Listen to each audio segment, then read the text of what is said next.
Olá, sejam todos bem-vindos ao nosso Contraturno Digital. É um prazer estar aqui com vocês. Por quê? Porque é importante a gente sempre aprender um pouco mais, não é? Eu sou o professor Artemison Montanho do componente de História e eu tenho uma dica fantástica para vocês. Então, vamos verificar qual é a nossa dica? Na nossa dica, nós vamos verificar um pouco a respeito do processo de finalização do regime militar no Brasil, ou seja, o processo de redemocratização. E nós temos dois governos que atuaram nesse momento. O primeiro deles foi do Ernesto Geisel e o segundo do João Batista Figueiredo.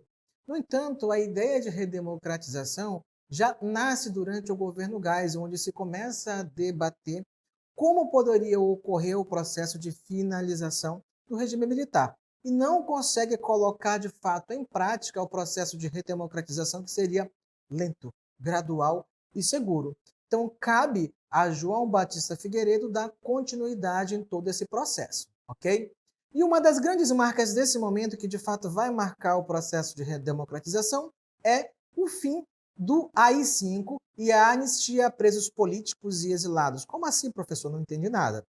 Lembre que durante o governo de Arthur Costa e Silva, nós vimos que ele implementou um dos atos institucionais mais repressivos da história, que foi o AI-5, que dava ao governo o direito de declarar estado de sítio, de demitir funcionários públicos e aposentá-los compulsoriamente, né? E uma outra série de medidas que tornava o governo muito poderoso, inclusive nessa de prender e exilar pessoas também. Então, o processo de anistia que vai acontecer nesse momento é um momento em que todo mundo que fugiu do Brasil para não ser preso, para não ser condenado de alguma forma, se exilou, ou melhor, foi exilado fora do país, como por exemplo na Argentina, na França, em Cuba e em uma diversidade de outros lugares. Artistas, políticos fugiram para não serem pegos e nem presos, tá bom? Então o processo de anistia, com o fim do AI-5, com a revogação do AI-5 e essa abertura democrática do Brasil, permite que essas pessoas que foram expatriadas retornem para o Brasil. Além disso, nós vamos ter também a criação do Ministério da Justiça e um grande movimento que lutou também por esse processo da volta da questão democrática, que foi o da Diretas Já, onde a população foi para as ruas e pedia que a democracia voltasse a reinar no Brasil.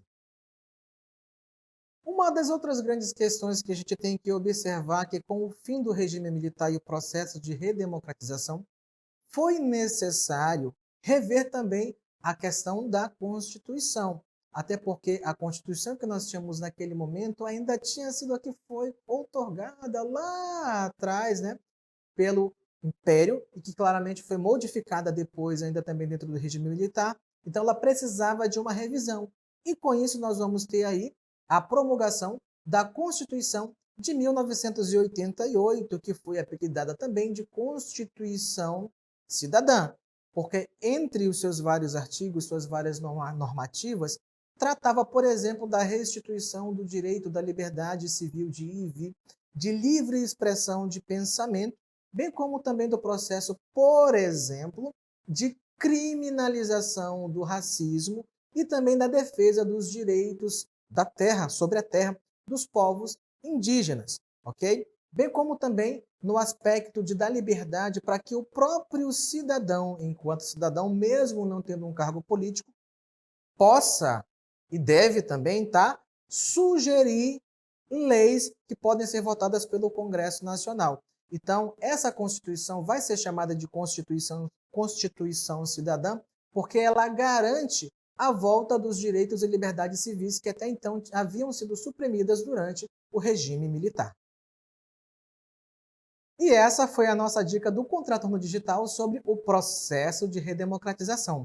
Mas, meus queridos, não esqueçam de se inscrever no nosso canal do YouTube, siga lá, @Contraturno Digital, deixa seu like no nosso canal e foi um prazer estar aqui com vocês.